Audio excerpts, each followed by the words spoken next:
आप सभी को फिर से ಜಕಾರ ಅಕಾಡೆಮಿ में फिर से एक बार स्वागत है। ಹಲೋ ಗೆಳೆಯರೇ, ತಮಗೆಲ್ಲರಿಗೂ ಜಕಾರ ಅಕಾಡೆಮಿಯಲ್ಲಿ ಮತ್ತೊಮ್ಮೆ ಸ್ವಾಗತ।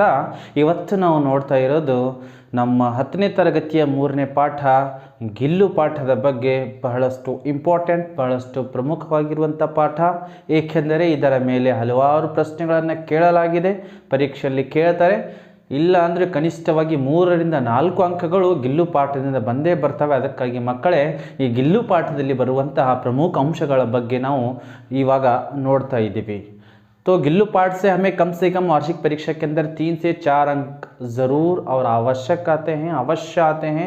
इस कारण से यह पाठ बहुत ही मुख्य है। इसके अंशों को एक एक करके आज हम जानेंगे। तो सबसे पहले बच्चों हम जानेंगे हमारा पाठ कौन सा है। पाठ 3 गिल्लू। इसके लेखक है महादेवी वर्मा। इधर लेखकियರು महादेवी वर्मा जी। और तो यहाँ पर गिल्लू के पाठ के लेखिका कौन है? महादेवी वर्मा। तो इसके अगर हम साहित्य की विधा देखेंगे तो यह एक है ರೇಖಾಚಿತ್ರ। ಇದು ಸಾಹಿತ್ಯದ ವಿಧ ಯಾವುದು ಅಂದರೆ ರೇಖಾಚಿತ್ರ। ಇಲ್ಲಿ ಇದರ ಮೇಲೆ 1 ಅಂಕದ ಪ್ರಶ್ನೆ ಅನುರೂಪದಲ್ಲಿ ಬಂದರೆ ಬರಬಹುದು। ಯಾಕಂದರೆ ಹಲವಾರು ಸಲ ನಾನು ಕಳೆದ ವಿಡಿಯೋಗಳಲ್ಲಿ ಕೂಡ ಹೇಳಿದ್ದೀನಿ, ಸಾಹಿತ್ಯದ ವಿಧದ ಬಗ್ಗೆ 1 ಅಂಕ ಕೇಳುವ ಸಂಭಾವನೆಗಳು ಹೆಚ್ಚಿಗಾಗಿದ್ದಾವೆ। तो गिल्लू पाठ जो है वह साहित्य के विधा है रेखाचित्र। आगे बढ़ते हैं। तो आगे बच्चों क्या है, इस पाठ से हमें क्या सीख मिलती है? ಈ ಪಾಠದಿಂದ ನಾವು ಏನನ್ನು ಕಲಿತೀವಿ? ಇದನ್ನು ಕೂಡ ಒಂದು ಸಲ ಪರೀಕ್ಷೆಯಲ್ಲಿ ಕೇಳಲಾಗಿದೆ। ಸೊ ಇದಕ್ಕಾಗಿಯೂ ಕೂಡ ನಾವು ಈ ಕಡೆ ಗಮನವನ್ನು ಹರಿಸೋಣ। ಪ್ರಾಣಿ ದಯಾ ಕಿ ಸೀಖ್ ಮಿಲ್ತಿ ಹೈ। ಈ ಒಂದು ಪಾಠದಿಂದ ಪ್ರಾಣಿ ದಯಾ ಒಂದು ನಮಗೆ ಪಾಠ ಸಿಗುತ್ತೆ। ಅಷ್ಟೇ ಅಲ್ಲದೆ महादेवी वर्मा पशु पक्षियों के साथ उनका कैसा निकटपूर्व उनका एक प्रेम का संबंध था, उसको भी हम इस पाठ से जानेंगे। ಈ ಒಂದು ಪಾಠದಿಂದ ನಾವು ಪ್ರಾಣಿ ದಯ ಒಂದು ಪಾಠವನ್ನು ಕಲಿತೀವಿ। तो चलिए मुख्य रूप से अब पाठ जो हमारा प्रारंभ होता है काकभुशुंडी। क्योंकि हम सब जानते हैं लेखिका जब अपने बारामदे के अंदर आकर देखते हैं तो वहाँ पर काकभुशुंडी ಅಂದರೆ ಏನು? काकभुशुंडी ಅಂದರೆ ಪುರಾಣಗಳಲ್ಲಿ ಕಾಗೆಗಳಿಗೆ ಇರುವಂತಹ ಒಂದು ಹೆಸರು। पुराणों के अंदर कव्वे को या फिर काक को इसी पाठ के अंदर 3 समानार्थक दिए गए हैं। एक है काकभुशुंडी या फिर काक है या फिर काकद्वय। ಇವೆಲ್ಲವೂ ಕೂಡ ಕಾಗೆಗಳಿಗೆ ಇರುವಂತಹ ಹೆಸರು। ಪುರಾಣಗಳಲ್ಲಿ ನಾವು ಕಾಗೆಗಳಿಗೆ ಕಾಕಭುಶುಂಡಿ ಅಂತ ಕರೆದಿದ್ದೀವಿ। ಸೊ ಅದಕ್ಕಾಗಿ ಈ ಪಾಠದಲ್ಲಿ ಕಾಕಭುಶುಂಡಿ ಎನ್ನುವಂಥ ಶಬ್ದವನ್ನು ಬಳಸಲಾಗಿದೆ। ಕಾಕಭುಶುಂಡಿ ಅಂದರೆ ನೀವು ಕನ್ಫ್ಯೂಸ್ ಮಾಡ್ಕೋಬೇಡಿ ಮಕ್ಕಳೇ, ಕಾಕಭುಶುಂಡಿ ಅಂದರೆ ಕಾಗೆ। इदे पाठದಲ್ಲಿ काक भी कहा गया है, काकद्वय भी कहा गया है, या फिर कौवा भी हम उसको सरल भाषा के अंदर, बोलचाल की भाषा के अंदर हम उसको कह सकते हैं। काकभुशुंडी विचित्र पक्षी है। काकभुशुंडी ಕಾಗೆ ಏನದಲ್ಲ, ಇದೊಂದು ವಿಚಿತ್ರ ಪಕ್ಷಿ ಅಂತ ಲೇಖಕಿಯರು ಯೋಚನೆ ಮಾಡ್ತಾ ಇದ್ದಾರೆ। क्यों? एक साथ समादरित, एक साथ समादरित, एक साथ अनादरित, अति सम्मानित और अति अवमानित पक्षी है। कागे यहाँ पर प्रश्न बनता है कि काकभुशुंडी को या फिर काक को, कव्वे को विचित्र पक्षी क्यों कहा गया है? तो उसका उत्तर होना चाहिए क्योंकि कव्वा एक साथ समादरित, अनादरित, ಅತಿ ಸಮ್ಮಾನಿತ್ और ಅತಿ ಅವಮಾನಿತ ಕಾಗೆಗಳೇನದಾವಲ್ಲ, ಲೇಖಕರು ವಿಚಾರ ಮಾಡ್ತಾ ಇದ್ದಾರೆ ಬಹಳಷ್ಟು ವಿಚಿತ್ರ ಪಕ್ಷಿಗಳಿದ್ದಾವೆ। ಯಾಕಂದರೆ ಕೆಲವೊಂದಿಷ್ಟು ಸಲ ನಾವು ಅದಕ್ಕೆ ಆಧಾರ ಮಾಡ್ತೀವಿ, ಕೆಲವೊಂದು ಸಲ ತಿರಸ್ಕಾರ ಮಾಡ್ತೀವಿ, ಕೆಲವೊಂದು ಸಲ ಪುರಸ್ಕಾರ ಮಾಡ್ತೀವಿ, ಕೆಲವೊಂದು ಸಲ ಅದಕ್ಕೆ ಬಹಳಷ್ಟು ಹೊಗಳ್ತೀವಿ, ಇನ್ನು ಕೆಲವೊಂದು ಸಲ ಅದನ್ನು ಅಪಶಕುನ ಅಂತ ತಿಳ್ಕೊತೀವಿ ಎನ್ನುವಂಥ ಹಲವಾರು ವಿಚಾರಗಳನ್ನು ಇಲ್ಲಿ ಲೇಖಕಿಯರು ಹೇಳ್ತಾ ಇದ್ದಾರೆ। तो यहाँ पर हो गए हमारे 2 अंक। हमारे पुरखे हमसे पाने के लिए काक बनकर अवतीर्ण होते हैं। ನಮ್ಮ ಪೂರ್ವಜರು, ಪುರ್ಖೆ ಅಂದರೆ ಪೂರ್ವಜರು, ನಮ್ಮ ಪೂರ್ವಜರು ನಮ್ಮಿಂದ ಏನಾದರೂ ಬಯಸಬೇಕು ಅಂದರೆ ಅವರು ಯಾವ ರೂಪದಲ್ಲಿ ಬರ್ತಾರೆ ಅಂದರೆ ಕಾಗೆಯ ರೂಪದಲ್ಲಿ ಬರ್ತಾರೆ। कौन से रूप में आते हैं बच्चों? काक बनकर अवतीर्ण होते हैं। न हंस के रूप में आते हैं, न गरुड़ के रूप में आते हैं, न मयूर के रूप में आते हैं, बल्कि हमारे पुरखे हमसे कुछ पाने के लिए काक बनकर अवतीर्ण होते हैं। ನಮ್ಮ ಪೂರ್ವಜರು ನವಿಲಿನ ರೂಪದಲ್ಲಿ ಬರುವುದಿಲ್ಲ, ಹಂಸದ ರೂಪದಲ್ಲಿ ಬರುವುದಿಲ್ಲ, ಗರುಡಿನ ರೂಪದಲ್ಲಿ ಬರುವುದಿಲ್ಲ, ಹೊರತಾಗಿ ನಮ್ಮಿಂದ ಏನಾದರೂ ಬಯಸಬೇಕು ಅಂದರೆ ಅವರು ಬರುವಂಥದ್ದು ಯಾವ ರೂಪದಲ್ಲಿ ಅಂದರೆ ಕಾಗೆ ರೂಪದಲ್ಲಿ ಬರ್ತಾರೆ ಎನ್ನುವಂಥದ್ದು ಲೇಖಕರು ವಿಚಾರ ಮಾಡುವಂಥದ್ದು। तो यहाँ पर भी ಇಲ್ಲಿಂದನೂ ಕೂಡ ಒಂದು ಪ್ರಶ್ನೆಯನ್ನು ಕೇಳಬಹುದು, हमारे पुरखे किस रूप में अवतीर्ण होते हैं? ಒಂದು ಸಲ ಈ ಪ್ರಶ್ನೆಯನ್ನು ಕೇಳಲಾಗಿದೆ। तो हमारे पुरखे काक या फिर कव्य के रूप में अवतीर्ण होते हैं ಎನ್ನುವಂಥದ್ದು ನಮ್ಮ उत्तर ಆಗಬೇಕು। तो यहाँ पर लेखिका सोचती हैं फिर उनके काक दीवार के संधि में गिलहरी का बच्चा पड़ा था। ಹೂ ಇಡುವಂಥ ಕುಂಡಲ ಹಾಗೂ ಒಂದು ಗೋಡೆಯ ಸಂಧಿಯಲ್ಲಿ ಒಂದು ಚಿಕ್ಕ ಪ್ರಾಣಿ ಬಿದ್ದಿತ್ತು। ಅದು ಯಾವ ಪ್ರಾಣಿಯಾಗಿತ್ತು ಅಂದರೆ ಸಂಭವತಃ ಘೋಂಸ್ಲೆ ಸೆ ಗಿರ್ ಗಯಾತ ಅಂತ ಲೇಖಕರು ಹೇಳ್ತಾರೆ। ಬಹುಶಃ ಅದು ಮರದ ಮೇಲೆ ಇರುವಂಥ ತನ್ನ ಗೂಡಿನಿಂದ ಜಾರಿ ಕೆಳಗಡೆ ಬಿದ್ದಿತ್ತು, ಅದು ಅಳಿಲಿನ ಮರಿಯಾಗಿತ್ತು ಎನ್ನುವಂಥದ್ದನ್ನು ಲೇಖಕಿಯರು ಹೇಳ್ತಾರೆ। मक्कड़े तो यहाँ पर भी एक प्रश्न बनता है कि गिलहरी का बच्चा कहाँ पड़ा था, ಅಳಿಲಿನ ಪುಟ್ಟ ಮರಿ ಎಲ್ಲಿ ಬಿದ್ದಿತ್ತು ಎನ್ನುವಂಥ ಪ್ರಶ್ನೆ ಪರೀಕ್ಷೆಯಲ್ಲಿ ಬರಬಹುದು, ಸಂಭವನೀಯತೆ ಇದೆ। ಸೊ ಅದಕ್ಕಾಗಿ ಗಿಲಹರಿ का बच्चा गमले और दीवार के संधि में पड़ा था, ಸ್ಪಷ್ಟವಾಗಿ ಬರಬೇಕು। गमले और दीवार के संधि में ಗಿಲಹರಿ का बच्चा ಪಡಾ था, ಅಲ್ಲಿ ಆ ಮರಿ ಬಿದ್ದಿತ್ತು।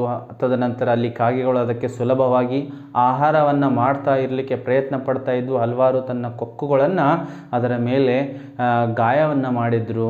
तदनंतर लेखिका क्या करती हैं, उसे उसके प्राण बचाती हैं। तो यहाँ पर भी आने वाला जो अंश है बहुत ही मुख्य है। ಗಿಲ್ಲು के प्राण को लेखिका ने कैसे बचाया, ಯಾವ ತೆರನಾಗಿ ಲೇಖಕಿಯರು ಆ ಒಂದು ಅಳಿಲಿನ ಮರಿಯ ಒಂದು ಪ್ರಾಣವನ್ನು ಉಳಿಸ್ತಾರೆ ಅನ್ನೋದನ್ನು ಇಲ್ಲಿ ಕೊಟ್ಟಿದ್ದಾರೆ। लेखिका ने गिलहरी के बच्चे को हौले से उठाकर अपने कमरे में लाई। ಮೊಟ್ಟ ಮೊದಲನೇ ಅಂಶ ಲೇಖಕಿಯರು ಏನು ಮಾಡ್ತಾರೆ ಅಂದರೆ ಅದನ್ನು ನಿಧಾನವಾಗಿ ಹೌಲೇಸೆ ನಿಧಾನವಾಗಿ ಬಹಳಷ್ಟು ಸಂಭಾಳಿಸಿ ಅದನ್ನು ಹೌಲೇಸಿ ಉಠಾಕರ್ अपने कमरे में लाई, ತನ್ನ ಕೋಣೆಯಲ್ಲಿ ತೆಗೆದುಕೊಂಡು ಬರ್ತಾರೆ। उसके उपरांत रुई से रक्त पोंछकर घाव पर पेंसिलिन का मरहम लगाया। कौन सा मरहम लगाया बच्चों, ಪೆನ್ಸಿಲಿನ್ का ಮರಹಂ लगाया। ಇದನ್ನು ಪರೀಕ್ಷೆಯಲ್ಲಿ ಸ್ಪಷ್ಟವಾಗಿ ಶುದ್ಧ ರೂಪದಲ್ಲಿ ಪೆನ್ಸಿಲಿನ್ ಅಂತ ಬರೀಬೇಕು, ಯಾಕಂದರೆ ಇಲ್ಲಿ 2 ಅಂಕದ ಪ್ರಶ್ನೆ ಬರ್ಬೋದು ಅಥವಾ 1 ಅಂಕದ ಪ್ರಶ್ನೆನೂ ಕೂಡ ಬರ್ಬೋದು। रुई से रक्त पोंछकर घाव पर पेंसिलिन का मरहम लगाया, ಹತ್ತಿಯಿಂದ ಏನು ಮಾಡ್ತಾರೆ ಲೇಖಕಿಯರು ಆ ಒಂದು ಗಾಯದ ಮೇಲೆ ರಕ್ತವನ್ನು ಸ್ವಚ್ಛ ಕ್ಲೀನ್ ಮಾಡಿ ಅದರ ಮೇಲೆ ಪೆನ್ಸಿಲಿನ್ ಎನ್ನುವಂಥ ಒಂದು ಮರಹಂ ಮುಲಾಮನ್ನು ಹಚ್ತಾರೆ, ಒಂದು ಕ್ರೀಮನ್ನು ಅದರ ಮೇಲೆ हंसता तो यहाँ पर से प्रश्न बनता है कि घावों पर कौन सा मरहम लगाया। लेखिका ने गिल्लू के घावों पर कौन सा मरहम लगाया गया, तो लेखिका ने गिल्लू के घावों पर पेंसिलिन का मरहम लगाया ಎನ್ನುವಂಥದ್ದು ನಮ್ಮ ಉತ್ತರ ಆಗಿರಬೇಕು। कई घंटों के उपचार के बाद उसके मुंह में एक बूंद पानी टपकाया जा सका। ಹಲವಾರು ಗಂಟೆಯ ಉಪಚಾರದ ನಂತರ ಗಿಲ್ಲುವಿನ ಬಾಯಿಯಲ್ಲಿ ಒಂದು ಹನಿ ನೀರನ್ನು ಬಿಡಲಾಯಿತು ಅಂತ ಲೇಖಕಿಯರು ಹೇಳ್ತಾರೆ। तो यहाँ से प्रश्न आता है लेखिका ने गिल्लू के प्राण कैसे बचाए, तो ಈ 3 ಅಂಶಗಳನ್ನು ನಮಗೆ ಉತ್ತರದಲ್ಲಿ ಬರೀಬೇಕು। लेखिका ने गिलहरी के बच्चे को हौले से उठाकर अपने कमरे में लाई, रुई से रक्त पोंछकर घावों पर पेंसिलिन का मरहम लगाया, कई घंटों के उपचार के बाद उसके मुंह में एक पानी टपकाया जा सका। ಇಲ್ಲಿ 2 ಅಂಕದ ಪ್ರಶ್ನೆ ಬರ್ಬೋದು ಅಥವಾ 1 ಅಂಕದ ಪ್ರಶ್ನೆ ಇಲ್ಲಿಂದ ಬರ್ಬೋದು। लेखिका ने गिल्लू के घावों पर कौन सा मरहम लगाया, पेंसिलिन का मरहम लगाया, फिर रक्त किससे पोंछा, रुई से पोंछकर लेखिका ने रक्त को साफ किया था। इस प्रकार से गिल्लू के प्राण ಇದು 3 ಅಂಶಗಳನ್ನು ನಾವು ಲೇಖಕರು ಯಾವ ತರನಾಗಿ ಗಿಲ್ಲುವಿನ ಪ್ರಾಣವನ್ನು ಉಳಿಸ್ತಾರೆ ಎನ್ನುವುದರ ಬಗ್ಗೆ ಬರೀಬೇಕು। तो आगे बढ़ते हैं बच्चों। गिलहरी के बच्चे को सब ಗಿಲ್ಲು कहकर बुलाने लगे। ಇಲ್ಲಿ ನೋಡಿ, ಇಲ್ಲಿ ನಮ್ಮ ಪಾಠದ ಶೀರ್ಷಿಕೆ ಸಿಗುತ್ತೆ ಎಲ್ಲರದಕ್ಕೆ। ತದನಂತರ 2-3 ತಿಂಗಳಾದ ಮೇಲೆ ನಾವೆಲ್ಲ ಪಾಠದಲ್ಲಿ ನೋಡಿದೀವಿ ಈಗಾಗಲೇ। तो सब उसको क्या कहकर बुलाने लगे, गिल्लू कहकर बुलाने लगे। ಇಲ್ಲಿನೂ ಕೂಡ 1 अंकದ ಪ್ರಶ್ನೆ ಬರ್ಬೋದು, गिलहरी को सब क्या कहकर बुलाने लगे, या फिर गिलहरी के बच्चे को लेखिका क्या कहकर बुलाती थी। तो बच्चों क्या कहकर बुलाती थी, गिल्लू कहकर बुलाती थी। और उसका घर क्या था, फूल रखने की हल्की डलिया में। ಹೂ ಇಡುವಂತಹ ಒಂದು ಬುಟ್ಟಿಯಲ್ಲಿ ಏನು ಮಾಡ್ತಾರೆ ಅಂದರೆ ರೂಯಿ ಬಿಚಾಕರ್ ಹತ್ತಿಯನ್ನು ಹಾಸಿ ಅದಕ್ಕೆ ಒಂದು ಮನೆಯನ್ನು ಮಾಡಿ कहाँ पर टंगाया जाता है, खिड़की के पास टंगाया जाता है। तो ಮಕ್ಕಳೇ ಆ ಒಂದು ಫೂಲ್ ರಖನೆ ಕಿ ಡಲಿಯ ಮೇ ಹೂ ಇಡುವಂತಹ ಒಂದು ಬುಟ್ಟಿಯಲ್ಲಿ ಲೇಖಕಿಯರು ಏನು ಮಾಡ್ತಾರೆ ಅಂದರೆ ಅದರಲ್ಲಿ ಹತ್ತಿಯನ್ನು ಹಾಸಿ ಲೇಖಕಿಯರು ಗಿಲ್ಲುಗೆ ಇರಲಿಕ್ಕೆ 2 ವರ್ಷಗಳ ಕಾಲ ಅದೇ ಮನೆ ಆ ಗಿಲ್ಲುವಿನದಾಗಿರುತ್ತೆ ಎನ್ನುವಂಥದ್ದು ಇಲ್ಲಿ ಹೇಳಲಾಗಿದೆ। तो ಮಕ್ಕಳೇ फूल रखने की हल्की डलिया में, तो गिल्लू का घर कैसे बनाया गया ಅಂತ ಕೇಳಿದರೆ ಈ ಉತ್ತರವನ್ನು ಬರೀಬೇಕು. ಫೂಲ್ ರಖನೆ ಕಿ ಹಲ್ಕಿ ಡಲಿಯಾ ಮೇ ರೂಯಿ ಬಿಚಾಕರ್ ಗಿಲ್ಲು ಕಾ ಘರ್ ಬನಾಯೇಗಾ. ಅದೇ 2 ವರ್ಷಗಳ ಕಾಲ ಗಿಲ್ಲುವಿನ ಮನೆಯಾಗಿತ್ತು ಅಂತ ಲೇಖಕಿಯರು ಹೇಳ್ತಾರೆ. ಮಕ್ಕಳೇ, लेखिका का ध्यान आकर्षित करने के लिए गिल्लू क्या क्या करता था? ಲೇಖಕಿಯರ ಒಂದು ಗಮನವನ್ನು ಸೆಳೆಯಲಿಕ್ಕೆ जब लेखिका लिखने के लिए बैठती तो लेखिका का ध्यान आकर्षित करने के लिए गिल्लू ने उपाय खोज निकाला था. ಲೇಖಕಿಯರು ಯಾವಾಗ ಬರೀಲಿಕ್ಕೆ ಕೊಡ್ತಾ ಇದ್ದರು ಅವರು ಲೇಖಕಿಯರ ಗಮನವನ್ನು ಸೆಳೆಯಲಿಕ್ಕೆ ಗಿಲ್ಲು ಒಂದು ಉಪಾಯವನ್ನು ಮಾಡಿತ್ತು. ಅದೇನು ಅಂದರೆ ಇಲ್ಲಿ ಪ್ರಶ್ನೆಯನ್ನು ಕೇಳಲಾಗತ್ತೆ, ಲೇಖಿಕಾ ಕಾ ಧ್ಯಾನ ಆಕರ್ಷಿತ್ ಕರ್ನೆ ಕೆ ಲಿಯೆ ಗಿಲ್ಲು ಕ್ಯಾ ಕರ್ತಾ ಥಾ ಯಾ ಫಿರ್ ಕ್ಯಾ ಕ್ಯಾ ಕರ್ತಾ ಥಾ. ಲೇಖಕಿಯರ ಒಂದು ಗಮನ ಸೆಳೆಯಲಿಕ್ಕೆ ಗಿಲ್ಲು ಏನು ಮಾಡ್ತಿತ್ತು ಎನ್ನುವಂಥ ಪ್ರಶ್ನೆ ನಿಮಗೆ ಹಲವಾರು ಬಾರಿ ಹಿಂದಿನ ಪ್ರಶ್ನೆ ಪತ್ರಿಕೆಗಳಲ್ಲಿ ಇದೆ, ಮುಂದೇನೂ ಕೂಡ ವಾರ್ಷಿಕ ಪರೀಕ್ಷೆಯಲ್ಲಿ ಕೇಳುವಂತಹ ಒಂದು ಸಂಭವನೀಯತೆ ಇದೆ. तो गिल्लू लेखिका का ध्यान आकर्षित करने के लिए लेखिका के पैर तक आकर सर से पर्दे पर चढ़ जाता और फिर उसी तेजी से उतरता था. गिल्लू क्या करता था? लेखिका के पैर तक आकर सर से पर्दे के ऊपर चढ़ जाता, फिर उसी तेजी से उतरता था. ಲೇಖಕಿಯರ ಗಮನ ತನ್ನ ಹತ್ರ ಸೆಳೀಲಿಕ್ಕೆ ಗಿಲ್ಲು ಏನು ಮಾಡ್ತಿತ್ತು ಅಂದರೆ ಲೇಖಕಿಯರ ಕಾಲ ಹತ್ರ ಬಂದು ಜಸ್ಟ್ ಮುಟ್ಟಿ ಮತ್ತೆ ಏನು ಮಾಡ್ತಿತ್ತು, ಸರ್ರ ಅಂತ ಹೇಳಿ ಸ್ಪೀಡಿಂದ ಆ ಒಂದು ಪರದೆಯ ಮೇಲೆ ಹೋಗ್ತಿತ್ತು. ಮತ್ತು ಅದೇ ತೆರನಾಗಿ ಅದೇ ಸ್ಪೀಡ್ನಲ್ಲಿ ಸರ್ರ ಅಂತ ಹೇಳಿ ಲೇಖಕಿ ಆ ಒಂದು ಪರದೆಯಿಂದ ಕೆಳಗಡೆ ಇಳಿತಾ ಇತ್ತು. ಎರಡನೇ ಉಪಾಯ ಏನು ಮಾಡ್ತಿತ್ತು ಅಂದರೆ ಗಿಲ್ಲು ಕಾ ದೌಡನೆ ಕಾ ಕ್ರಮ ತಬ್ ತಕ್ ಚಲ್ತಾ ಜಬ್ ತಕ್ ಲೇಖಿಕಾ ಉಸೆ ಪಕಡ್ನೆ ಕೆ ಲಿಯೆ ನ ಉಡ್ತಿ ಥಿ. ಈ ಒಂದು ಕ್ರಮ ಯಾವಾಗಿಂತ ನಡೀತಿತ್ತು ಅಂದರೆ ಯಾವಾಗಿಂತ ಲೇಖಕಿಯರು ಅದನ್ನು ಹಿಡಿಲಿಕ್ಕೆ ಚೇರನ್ನು ಬಿಟ್ಟು ಬರೆಯೋದನ್ನು ಬಿಟ್ಟು ಹೇಳ್ತಾ ಇರಲಿಲ್ವೋ ಅಲ್ಲಿಯವರೆಗೆ ಈ ಒಂದು ಕ್ರಮ ಗಿಲ್ಲು ಮಾಡ್ತಾನೇ ಇರ್ತಿತ್ತು. तो यहाँ से प्रश्न आ सकता है लेखिका का ध्यान आकर्षित करने के लिए गिल्लू क्या क्या करता था? तो उसका उत्तर होना चाहिए लेखिका का ध्यान आकर्षित करने के लिए गिल्लू लेखिका के पैर तक आकर सर से पर्दे के ऊपर चढ़ जाता, फिर उसी तेजी से नीचे उतरता था और यह उसका दौड़ने का क्रम तब तक चलता जब तक लेखिका उसे पकड़ने के लिए न उठती. तो यह हमारा उत्तर होना चाहिए. तो अगले अंश की तरफ बढ़ते हैं. लेखिका गिल्लू को पकड़कर लिफाफे में बंद कर देती थी. ಲೇಖಕಿಯರು ಏನು ಮಾಡ್ತಾ ಇದ್ರು ಅಂದರೆ ಅದು ಬಹಳಷ್ಟು ಕಾಟ ಕೊಡುವಾಗ ಬರೀಲಿಕ್ಕೆ ಇಲ್ಲಿ ಕೊಟ್ಟಾರಲ್ಲ ಆಕರ್ಷಣೆ ಮಾಡಲಿಕ್ಕೆ ಬಹಳಷ್ಟು ಉಪಾಯಗಳನ್ನು ಮಾಡ್ತಾ ಇತ್ತು. ಅವಾಗ ಲೇಖಕರು ಏನು ಮಾಡ್ತಾಯಿದ್ರು ಅದನ್ನು ಹಿಡಿದ್ಬಿಟ್ಟು ಒಂದು ಲಿಫಾಫಾದಲ್ಲಿ ಹಾಕಿ ಯಾವ ಸ್ಥಿತಿಯಲ್ಲಿ ಹಾಕ್ತಾಯಿದ್ರು ಅಂದರೆ ಮೊದಲಿನ 2 ಕಾಲುಗಳು ಮಾತ್ರ ಕಾಣ್ತಾ ಇದ್ದು, ತದನಂತರ ಇಡೀ ಶರೀರ ಲಘು ಅಂದರೆ ಛೋಟ, ಅದರ ಒಂದು ಚಿಕ್ಕ ಶರೀರ ಏನಾಗ್ತಿತ್ತು ಇಡೀ ಲಿಫಾಫಾದಲ್ಲಿ ಕವರ್ನಲ್ಲಿ ಕ್ಲೋಸ್ ಆಗಿ ಬಿಡ್ತಿತ್ತು. तो लेखिका पकड़कर कहाँ बंद कर देती थी? लिफाफे में. यहाँ से भी एक बार प्रश्न आया है, लेखिका गिलहरी को कहाँ बंद कर देती थी? तो लेखिका पकड़कर गिल्लू को लिफाफे में कहाँ बंद कर देती थी? लिफाफे में बंद करती थी. इसी स्थिति में भी गिल्लू अपने पंजों को दीवार से लगाकर कई घंटों तक लेखिका का कार्यकलाप देखता था. ಇಂಥ ಒಂದು ಸ್ಥಿತಿಯಲ್ಲಿ ಲೇಖಕರು ಎದ್ದು ಅದನ್ನು ಕವರ್ ಲಿಫಾಫಾದಲ್ಲಿ ಹಾಕಿ ಕ್ಲೋಸ್ ಮಾಡಿದರೂ ಸಹಿತ ಆ ಗಿಲ್ಲು ಏನು ಮಾಡ್ತಾ ಇತ್ತು ಅಂದರೆ ತನ್ನ 2 ಕಾಲುಗಳಿಂದ ಆ ಒಂದು ಗೋಡೆಗೆ ಆಧಾರವಾಗಿ ಇಟ್ಟುಕೊಂಡು ಹಲವಾರು ಗಂಟೆಗಳು ಲೇಖಕರು ಏನೇನು ಮಾಡ್ತಾ ಇದ್ದಾರೆ, ಏನೇನು ಬರಿತಿದ್ದಾರೆ ಅನ್ನೋದನ್ನು ಗಂಭೀರವಾಗಿ ಕೇಳ್ತಾ ಇತ್ತು. ಅಷ್ಟೇ ಅಲ್ಲದೆ ಕಾಜು ಬಿಸ್ಕಿಟನ್ನು ಕೂಡ ಅದೇ ಸ್ಥಿತಿಯಲ್ಲಿ ತನ್ನ ಮೊದಲಿನ 2 ಕಾಲುಗಳಿಂದ ಪಂಜೋನ್ಸೆ ತಿಂತಾ ಇತ್ತು. भूख लगने पर गिल्लू चिक चिक करके सूचित करता था. तो यहाँ पर भी चिक चिक ಏನಿದೆಯಲ್ಲ ಇದು ಇಂಪಾರ್ಟೆಂಟ್ ಇದೆ, ಯಾಕಂದರೆ एक द्विरुक्ति शब्द भी है. या फिर प्रश्न आ सकता है भूख लगने पर गिल्लू क्या करता था? भूख लगने पर गिल्लू चिक चिक करके ಲೇಖಿಕಾ को ಸೂಚಿತ ಅದರ ಒಂದು ಧ್ವನಿಯಲ್ಲಿ ಅದನ್ನು ಚಿಕ್ ಚಿಕ್ ಚಿಕ್ ಅಂತ ಹೇಳಿ ಲೇಖಕಿಯರಿಗೆ ಹಸಿವಾಗಿತ್ತು ಅಂದರೆ ಲೇಖಕರಿಗೆ ಸೂಚನೆಯನ್ನು ಕೊಡ್ತಾ ಇತ್ತು. ಗಿಲ್ಲು ಕಾ ಪ್ರಿಯ ಖಾದ್ಯ ಕಾಜು ಥಾ. ಗಿಲ್ಲುವಿನ ಇಷ್ಟವಾದ ಪ್ರಿಯವಾದ ಆಹಾರ ಯಾವುದಾಗಿತ್ತಂದರೆ ಕಾಜು ಇತ್ತು. तो यहाँ से भी प्रश्न आता है गिल्लू का प्रिय खाद्य कौन सा था? तो गिल्लू का प्रिय खाद्य काजू था. गिल्लू का प्रिय खाद्य काजू था. लेखिका को चौंकाने के लिए गिल्लू क्या क्या करता था? ಇಲ್ಲಿನೂ ಕೂಡ 2 ಅಂಕದ ಪ್ರಶ್ನೆ ಬರ್ಬೋದು, ಇದು ಕೂಡ 2 ಅಂಕದ ಪ್ರಶ್ನೆ, ಇದು ಕೂಡ 2 ಅಂಕದ ಪ್ರಶ್ನೆ. ಲೇಖಿಕಾ ಕೋ ಚೌಂಕಾನೆ के लिए ಗಿಲ್ಲು ಕ್ಯಾ ಕರ್ತಾ ಥಾ, ಲೇಖಕಿಯರಿಗೆ ಆಶ್ಚರ್ಯಪಡಿಸಲಿಕ್ಕೆ ಗಿಲ್ಲು ಏನೆಲ್ಲ ಮಾಡ್ತಾ ಇತ್ತು ಅಂದರೆ ಕಬಿ ಫೂಲ್ದಾನ್ ಕೆ ಫೂಲೋ ಮೇ ಛುಪ್ ಜಾತಾ, ಒಂದೊಂದು ಸಲ ಏನು ಮಾಡ್ತಾ ಇತ್ತು ಅಂದರೆ ಹೂ ಇಡುವಂಥ ಕುಂಡಲಲ್ಲಿ ಹೋಗಿ ಹೂಗಳಲ್ಲಿ ಮುಚ್ಚಿಕೊಂಡು ಕೂಡ್ತಾ ಇತ್ತು, ಲೇಖಕಿಯರ ಜೊತೆಗೆ ಕಣ್ಣು ಮುಚ್ಚಾಲೆ ಆಟವನ್ನು ಆಡ್ತಾ ಇತ್ತು. ಕಬಿ ಪರದೆ ಕಿ ಚುನ್ನಟ್ ಮೇ ಛುಪ್ ಜಾತಾ ಥಾ, ಯಾವಾಗಾದರೂ ಆ ಒಂದು ಪರದೆ ಹಿಂದಿನ ಸಂದಿಯಲ್ಲಿ ಅಡಗಿ ಕುಳಿತುಕೊಳ್ತಾ ಇತ್ತು. ಕಬಿ ಸೋನ್ ಜೋಹಿ ಕಿ ಪತ್ತಿಯೋ ಮೇ ಛುಪ್ ಜಾತಾ ಥಾ, ಸೋನ್ ಜೋಹಿ ಎನ್ನುವಂಥದ್ದು ಒಂದು ಪ್ರಕಾರದ ಬಳ್ಳಿ, ಆ ಬಳ್ಳಿಯ ಎಲೆಗಳಲ್ಲಿ ಹೋಗಿ ಮುಚ್ಕೊಂಡು ಕೂಡ್ತಾ ಇತ್ತು. तो इस प्रकार से लेखिका को चौंकाने के लिए गिल्लू क्या क्या करता था ಎನ್ನುವಂಥ ಪ್ರಶ್ನೆಯೂ ಕೂಡ ಬರಬಹುದು ನಿಮ್ಮ ಪರೀಕ್ಷೆಗೆ. तो हमारा उत्तर होना चाहिए कभी फूलदान के फूलों में छिप जाता, कभी पर्दे की चुन्नट में छिप जाता था, तो कभी सोन जूही की पत्तियों में छिप जाता था.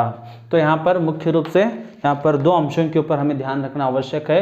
लेखिका का ध्यान आकर्षित करने के लिए गिल्लू क्या क्या करता था, तो यहाँ पर हमें ये 2 अंशों को लिखना है. इसी प्रकार से लेखिका को चौंकाने के लिए गिल्लू क्या क्या करता था ಅಂದರೆ ಈ 3 ಅಂಶಗಳನ್ನು ಬರೀಬೇಕು.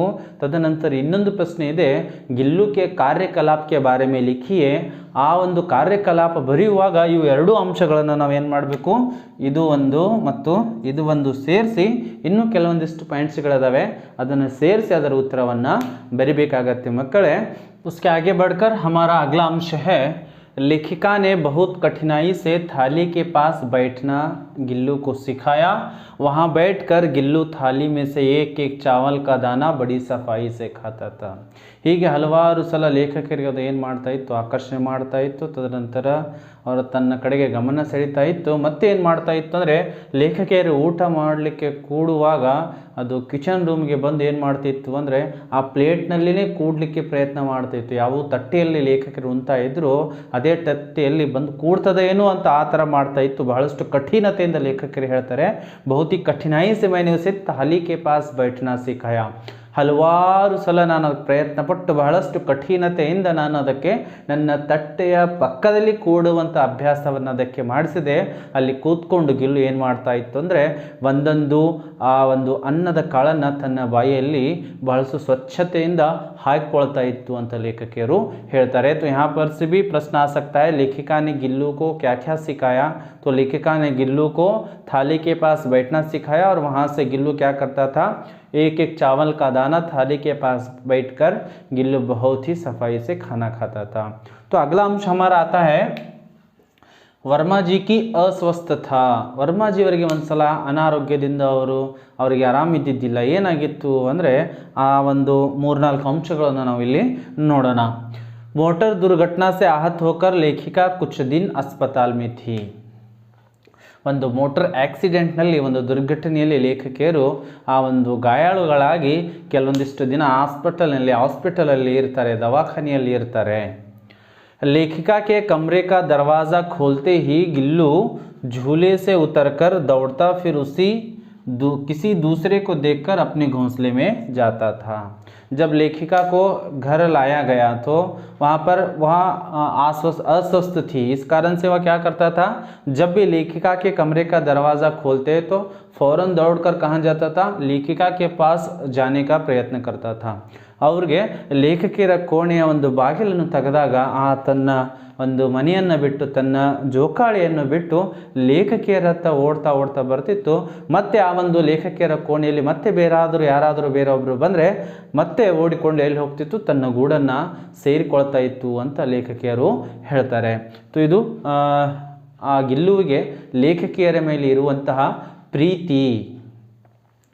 अगला अंश हम देखेंगे, लेखिका के गैर हाजिरी में वह अपना प्रिय खाद्य काजू बहुत कम खाता था. हाँ, गैर हाजिरी में अपना प्रिय खाद्य काजू बहुत कम खाता था.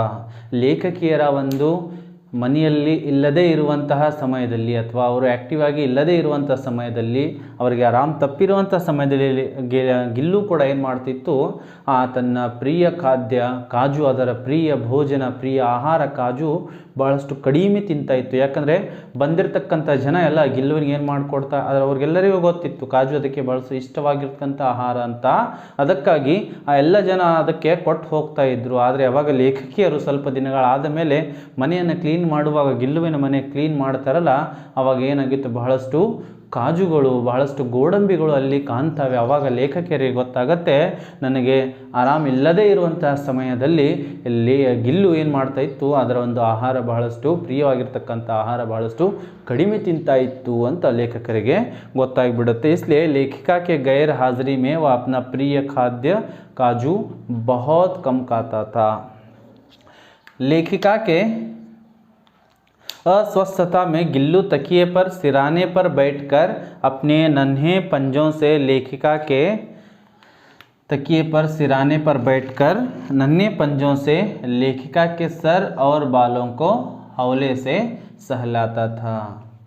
तो यहाँ पर लेखिका जब मोटर दुर्घटना के कारण अस्वस्थ थी, तो उस टाइम पर गिल्लू क्या करता था, उनके ತಕಿಯೆ ಕೆ ऊपर बैठकर ಆ ಲೇಖಕಿಯರ ತಲೆ ದಿಂಬಿನ ಹತ್ತಿರ ಕೂತ್ಕೊಂಡು ಏನು ಮಾಡ್ತಿತ್ತು, ಲೇಖಕಿಯರಿಗೆ ಗಿಲ್ಲು ತನ್ನ ಮುಂದಿನ ಎರಡು ಕೈಗಳಿಂದ, ತನ್ನ ಮುಂದಿನ ಎರಡು ಕಾಲುಗಳಿಂದ ಏನು ಮಾಡ್ತಿತ್ತು ಅಂದರೆ, ಆ ಲೇಖಕಿಯರ ತಲೆಯಲ್ಲಿ ಹಾಗೂ ಅವರ ಕೂದಲನ್ನು ಈ ಥರನಾಗಿ ಸವರ್ತಾ ಇತ್ತು. ಸಾವಕಾಶವಾಗಿ ಆರಾಮಿಲ್ಲದೆ ಇರುವಂಥ ಸಮಯದಲ್ಲಿ ಯಾವ ಥರನಾಗಿ ನಮ್ಮ ತಾಯಿ ನಮಗೆ ಆರಾಮಿಲ್ಲದೆ ಇರೋ ಸಮಯದಲ್ಲಿ ನಮ್ಮ ಕೂದಲನ್ನು ಅಥವಾ ತನ್ನ ಮಡಿಲಲ್ಲಿ ತಲೆಯನ್ನು ಇಟ್ಕೊಂಡು ಯಾವ ಥರನಾಗಿ ನಮ್ಮ ತಲೆಯನ್ನು ಸವರ್ತಾರೆ, ಅದೇ ಥರನಾಗಿ ಗಿಲ್ಲು ಲೇಖಕಿಯರಿಗೆ ಅವರ ತಲೆ ದಿಂಬ ಹತ್ತಿರ ಹೋಗಿ ಅದರ ಮೇಲೆ ಕೂತ್ಕೊಂಡು ಸಾವಕಾಶವಾಗಿ ನಿಧಾನವಾಗಿ ಅವರಿಗೆ ಅವರ ತಲೆಯನ್ನು, ಅವರ ಕೂದಲುಗಳನ್ನು ಸವರಿಸ್ತಾ ಇತ್ತು ಅಂತ ಲೇಖಕಿಯರು ಹೇಳ್ತಾರೆ. गर्मी के दिनों में ಗಿಲ್ಲು ಸುರಾಹಿ ಪರ್ ಲೇಟ್ ಜಾತಾ ಥಾ. ಇನ್ನು ಮುಂದೆ ಲೇಖಕಿಯರು ಹೇಳ್ತಾರೆ, ಬೇಸಿಗೆ ಕಾಲದಲ್ಲಿ ಗಿಲ್ಲು ಎಲ್ಲಿ ಮಲ್ಕೊಳ್ತಾ ಇತ್ತು ಅಂದರೆ ಮಧ್ಯಾಹ್ನದ ಸಮಯದಲ್ಲಿ ಸುರಾಹಿ ಪರ್ ಲೇಟ್ ಜಾತಾ ಥಾ. ಸುರಾಹಿ ಅಂದರೆ ಹೂಜಿ, ನೀರು ತಂಪು ಮಾಡಲಿಕ್ಕೆ ನಾವು ಇಡುವಂಥ ಆ ಒಂದು ವಸ್ತು, ಪಾತ್ರೆ ಏನಿರುತ್ತೆ, ಮಣ್ಣಿಂದು ಗಡಿಗೆ ಅಂತ ನಾವು ಕರಿತೀವಿ, ಅದರ ಮುಚ್ಚಳದ ಮೇಲೆ ಗಿಲ್ಲು ಏನು ಮಾಡ್ತಿತ್ತು ಅಂದರೆ ಮಲ್ಕೊಳ್ತಾ ಇತ್ತು.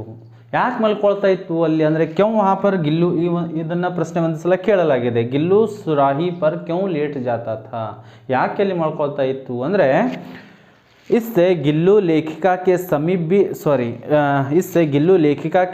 भी रहता और ठंडक में भी रहता. ಇದರಿಂದ ಅದು ಲೇಖಕಿಯರ ಸಮೀಪನೂ ಕೂಡ ಇರ್ತಾ ಇತ್ತು, ತದನಂತರ ಬೇಸಿಗೆ ಕಾಲ ಇರೋದರಿಂದ ಅದು ತಂಪಾಗಿರ್ತದ ಅಂತ ಅಲ್ಲಿ ಅದು ಮಲಿಕೊಳ್ತಾ ಇತ್ತು ಅಂತ ಲೇಖಕಿಯರು ಹೇಳ್ತಾರೆ. देखते हैं गिल्लू के अंतिम दिनों का वर्णन.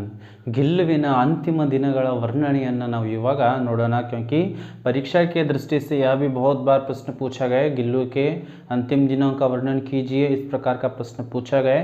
ಗಿಲ್ಲುವಿನ ಅಂತಿಮ ದಿನದ ವರ್ಣನೆಯನ್ನು ಮಾಡ್ರಿ ಅಂತ ಹಲವಾರು ಪ್ರಶ್ನೆಗಳಲ್ಲಿ ಕೇಳಲಾಗಿದೆ. ಗಿಲ್ಹರಿಯಂ ಕಿ ಜೀವನಾವಧಿ 2 ವರ್ಷ से अधिक नहीं होती. ಈ ಒಂದು ಅಳಿಲುಗಳ ಜೀವಿತಾವಧಿ 2 ವರ್ಷಕ್ಕಿಂತ ಹೆಚ್ಚಿಗೆ ಇರುವುದಿಲ್ಲ. गिलहरियों की जीवन की अवधि 2 वर्षों से अधिक नहीं होती. यहाँ से भी एक प्रश्न आ सकता है कि गिलहरियों की जीवितावधि कितनी वर्ष की होती है. तो गिलहरी की जीवितावधि 2 वर्ष से अधिक नहीं होती. दिन भर गिल्लू ने न कुछ खाया न बाहर गया. ದಿನವೆಲ್ಲ ಆ ಒಂದು ಗಿಲ್ಲು ಏನು ತಿನ್ನಲೂ ಇಲ್ಲ, ಹೊರಗಡೆಯೂ ಕೂಡ ಆ ಒಂದು ದಿನ ಹೋಗಲೂ ಇಲ್ಲ. गिल्लू के पंजे ठंडे हो रहे थे, तब लेखिका ने हीटर जलाकर उष्णता देने का प्रयास किया. गिल्लू के पंजे, ಆ ಒಂದು ಗಿಲ್ಲುವಿನ ಕಾಲುಗಳು ಬಹಳಷ್ಟು ತಂಪುಗೊಳ್ತಾ ಇದ್ವು. तब लेखिका ने हीटर जलाकर उष्णता देने का ಪ್ರಯಾಸ ಕಿಯಾ. ಲೇಖಕಿಯರು ಎದ್ದು ಏನು ಮಾಡ್ತಾರೆ, ಆ ರಾತ್ರಿ ಆ ಹೀಟರನ್ನು ಹೊತ್ತಿಸಿ ಅದಕ್ಕೆ ಉಷ್ಣತೆಯನ್ನು ಕೊಡುವಂಥ ಪ್ರಯತ್ನವನ್ನು ಲೇಖಕಿಯರು ಮಾಡ್ತಾರೆ. ಲೇಕಿನ್ ಪರಂತು ಪ್ರಭಾತ್ ಕಿ ಪ್ರಥಮ ಕಿರಣ ಕೆ ಸಾಥ್ ಗಿಲ್ಲು ಚಿರ್ ನಿದ್ರಾ ಮೇ ಸೋ ಗಯಾ. ಆದರೆ ಗಿಲ್ಲು ಸೂರ್ಯನ ಮೊದಲ ಕಿರಣದ ಜೊತೆಗೇನೆ ಅದು ಚಿರನಿದ್ರೆಯಲ್ಲಿ ಜಾರಿತು. ಅಂದರೆ ಆ ಒಂದು ಗಿಲ್ಲುವಿನ ಯಾತ್ರೆ ಮುಗಿದು ಹೋಯಿತು, ಗಿಲ್ಲುವಿನ ತನ್ನ ಕೊನೆಯ ಉಸಿರನ್ನು ಎಳೀತು ಎನ್ನುವಂಥದ್ದು ಲೇಖಕಿಯರು ಬಹಳಷ್ಟು ದುಃಖದಿಂದ ಹೇಳ್ತಾರೆ. ತೋ ಮಕ್ಕಳೇ, ಗಿಲ್ಲು ಕೆ ಅಂತಿಮ ದಿನೋಂಕ ವರ್ಣನ್ ಕೀಜಿ ಅಂದಾಗ ಈ 4 ಪಾಯಿಂಟ್ಗಳನ್ನು ನಾವು ಬರಿಬೇಕಾಗತ್ತೆ। गिलहरियों की जीवन की अवधि 2 वर्ष से अधिक नहीं होती। दिन भर गिल्लू ने न कुछ खाया न बाहर गया। गिल्लू के पंजे ठंडे हो रहे थे, तब लेखिका ने हीटर जलाकर उष्णता देने का प्रयास किया, परंतु प्रभात की प्रथम किरण के साथ गिल्लू चिर निद्रा में सो गया। उसके उपरांत आता है अगला अंश हमारा जो आता है, गिल्लू की समाधि सोनजोही लता के नीचे बनाई गई है। ಆ ಒಂದು ಗಿಲ್ಲುವಿನ ಸಮಾಧಿ ಎಲ್ಲಿ ಮಾಡಿದ್ದಾರೆ ಅಂದರೆ ಸೋನ್ಜೋಹಿ ಬಳ್ಳಿಯ ಕೆಳಗಡೆ, ಲತೆಯ ಕೆಳಗಡೆ ಅದರ ಒಂದು ಸಮಾಧಿಯನ್ನು ಮಾಡಲಾಗಿದೆ। क्योंकि ये भी प्रश्न आ सकता है, क्यों गिल्लू की समाधि सोनजोही लता के नीचे क्यों बनाया गया है? क्योंकि सोनजोही लता गिल्लू को बहुत ही पसंद थी और लेखिका का यह विश्वास था कि किसी वासंती दून जूही के पिता के छोटे फूल के रूप में खिलकर वह गिल्लू की जो मिट्टी होती है वहाँ से सोनजूही के पौधे और फूल होंगे, उसके अंदर मैं गिल्लू के अंश को देख पाऊंगी। इसका ऐसा लेखिका का यह एक विश्वास भी था। इस कारण से सोनजूही लता के नीचे गिल्लू की समाधि बनाई गई है। तो ಮಕ್ಕಳೇ ಈ ತರನಾಗಿ ನಾವು ಗಿಲ್ಲು ಪಾಠದ ಬಗ್ಗೆ ಬಹಳಷ್ಟು ಮುಖ್ಯವಾಗಿರುವಂಥ ಪಾಠ, ಇದರಿಂದ 3 ರಿಂದ 4 ಅಂಕಗಳು ವಾರ್ಷಿಕ ಪರೀಕ್ಷೆಗೆ ಬಂದೇ ಬರ್ತವೆ। 3 ಅಂಕದಲ್ಲಿ ಇರಬಹುದು ಪ್ರಶ್ನೆ ಅಥವಾ 4 ಅಂಕದಲ್ಲಿ ಇರಬಹುದು, ಯಾಕಂದರೆ ಈ ಒಂದು ನಮ್ಮ ಮಾಡೆಲ್ ಕ್ವಶನ್ ಪೇಪರಲ್ಲಿ ಮಹದೇವ್ ವರ್ಮಾ ಕೆ ಮಮತಾ ಕ ವರ್ಣನ್ कीजिए ಅನ್ನುವಂಥ ಈ ಒಂದು ಪಾಠದಿಂದ ಬಂದಿರುವಂಥ 4 ಅಂಕದ ಪ್ರಶ್ನೆಯಾಗಿರುವುದರಿಂದ 3-4 ಅಂಕ ಪ್ರಶ್ನೆಯಾಗಿರುವುದರಿಂದ ಈ ಒಂದು ಎಲ್ಲ ಪಾಠಗಳನ್ನು ನಾವು ಮಕ್ಕಳೇ ಭಾಳಷ್ಟು ವಿಶೇಷವಾಗಿ ಈ ಒಂದು ಪ್ರಮುಖ ಅಂಶಗಳನ್ನು ನಾವು ನಮ್ಮ ಪರೀಕ್ಷಾ ದೃಷ್ಟಿಯಿಂದ ನೆನಪು ಇಡಲೇಬೇಕಾಗಿರುವಂಥದ್ದು। ಅದಕ್ಕಾಗಿ ಮಕ್ಕಳೇ ಮುಂಬರುವಂಥ ಪರೀಕ್ಷೆಯಲ್ಲಿ ಒಳ್ಳೆಯ ಅಭ್ಯಾಸವನ್ನು ಮಾಡಿ ಹಿಂದಿ ವಿಷಯದಲ್ಲಿ 80ಕ್ಕೆ 80 ಅಂಕಗಳನ್ನು ಗಳಿಸಿ ಎನ್ನುತ್ತಾ ನಿಮ್ಮನ್ನು ಶುಭ ಹಾರೈಸ್ತೀವಿ। ಮತ್ತೆ ಸಿಗೋಣ ಮುಂದಿನ ವಿಡಿಯೋದಲ್ಲಿ।